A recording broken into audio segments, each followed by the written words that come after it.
semuanya. Assalamualaikum warahmatullahi wabarakatuh.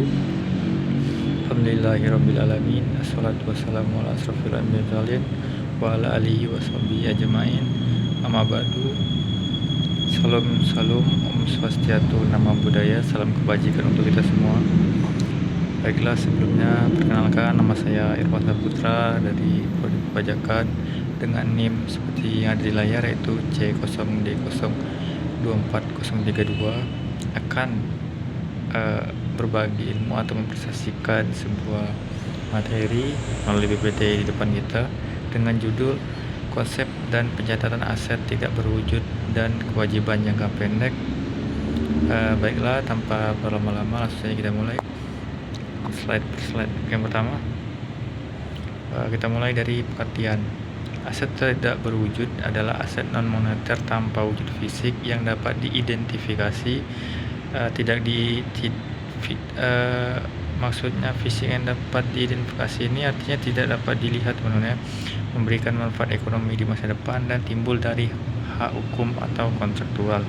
Yang selanjutnya, ahli menekankan bahwa ini adalah aset jangka panjang, sering disebut modal intelektual yang tidak dapat disentuh namun bernilai tinggi. Oke, jika teman-teman tidak paham bisa dilihat sekali lagi. Langsung saja kita lanjut. Baiklah, slide ketiga yaitu karakteristik aset tidak berwujud. Ada beberapa. Kita mulai yang pertama yaitu tidak memiliki wujud fisik seperti yang tadi, atau lack of physical existence. Yang kedua, dapat diidentifikasi dan dipisahkan atau identifiable and separable. Ketiga, aset bukan aset moneter atau non monetary asset. Keempat, memberikan manfaat ekonomi jangka panjang. Dan yang terakhir, tingkat kepastian nilai. Aset ini mempunyai sebuah nilai, teman-teman. Jenis aset tidak berwujud ada beberapa di sini, yaitu seperti yang pertama itu hak paten, itu hak atas penemuan. Merek dagang itu identitas sebuah produk.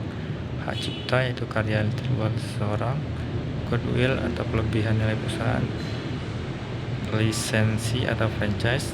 Kemudian merek dagang atau trademark. Dan yang terakhir adalah perangkat lunak atau software. Oke, lanjut. Selanjutnya itu pengakuan aset tidak berwujud. Maksudnya adalah proses pencatatan sumber daya moneter tanpa wujud fisik ke dalam laporan keuangan atau neraca. Saat item tersebut memenuhi kriteria, kemungkinan besar manfaat ekonomi masa depan mengalir ke perusahaan dan biaya perolehannya dapat diukur secara andal. Ini diatur dalam PSAK nomor 19 dan IAS nomor 38. Apa saja kriterianya? Kriterianya itu yang pertama, dapat diidentifikasi seperti yang tadi, pengendalian, dan memiliki manfaat ekonomis. Oke, lanjut. Amortisasi aset tidak berwujud. Kita jelaskan dulu. Amortisasi aset tidak berwujud adalah proses sistematis untuk mencatat biaya aset tak berwujud sebagai beban selama masa manfaatnya. Praktik ini membantu mencocokkan beban dengan pendapatan yang dihasilkan oleh aset tersebut sehingga memastikan pelaporan keuangan yang akurat. Selanjutnya kita masuk ke materi kedua, itu yang kewajiban jangka pendek. Kita mulai dulu dari penjelasannya. Kewajiban jangka pendek atau utang lancar adalah kewajiban keuangan yang jatuh tempo dalam satu siklus operasi normal. Siklus operasi normal perusahaan atau dalam waktu 1 tahun yang pelunasannya menggunakan aset lancar. Ini mencakup utang dagang, biaya yang harus dibayar, dan utang jangka panjang yang segera jatuh tempo. Oke, lanjut. Karakteristik kewajiban jangka pendek. Di sini ada 4. Kita mulai dari yang pertama, jatuh tempo singkat kurang dari 12 bulan atau 1 tahun. Kedua, penggunaan aset lancar dilunasi menggunakan aset lancar, yaitu kas atau secara kas. Ketiga, tujuan operasional sering digunakan untuk membiayai modal kerja.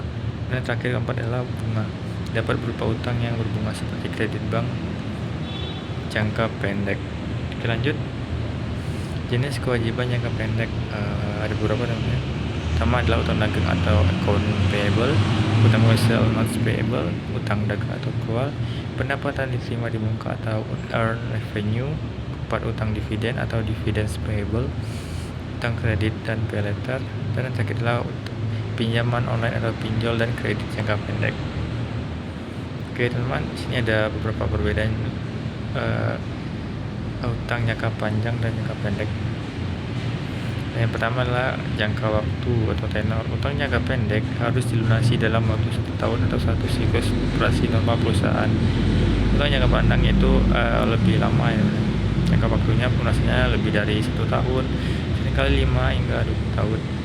Tujuan penggunaannya, pertama jangka pendek itu sebagai modal kerja, membeli inventaris, atau menutupi biaya operasional harian.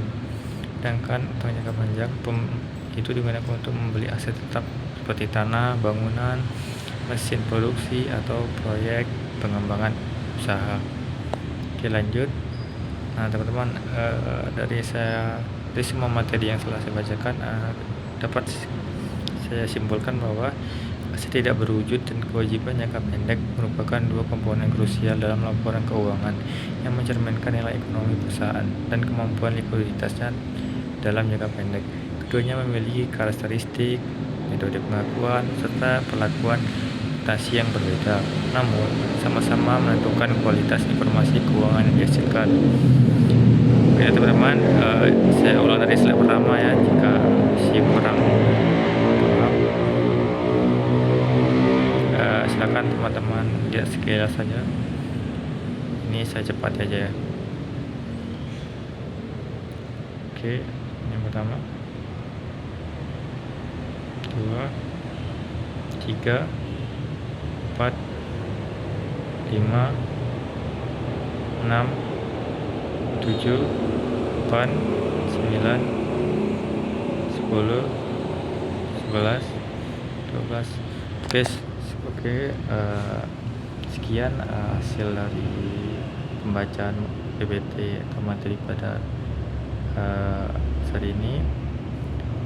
Saya minta maaf jika ada kesalahan kata maupun ucapan, dan saya mohon maaf jika teman-teman misalnya belum mengerti ya tentang apa yang saya bacakan. Teman bisa mencari atau riset sendiri ya untuk menjelaskannya, karena di PPT ini saya menjelaskan sesuai dengan sudut pandang saya. Oke baiklah, sekian dari saya. Akhiri, wassalamualaikum warahmatullahi wabarakatuh.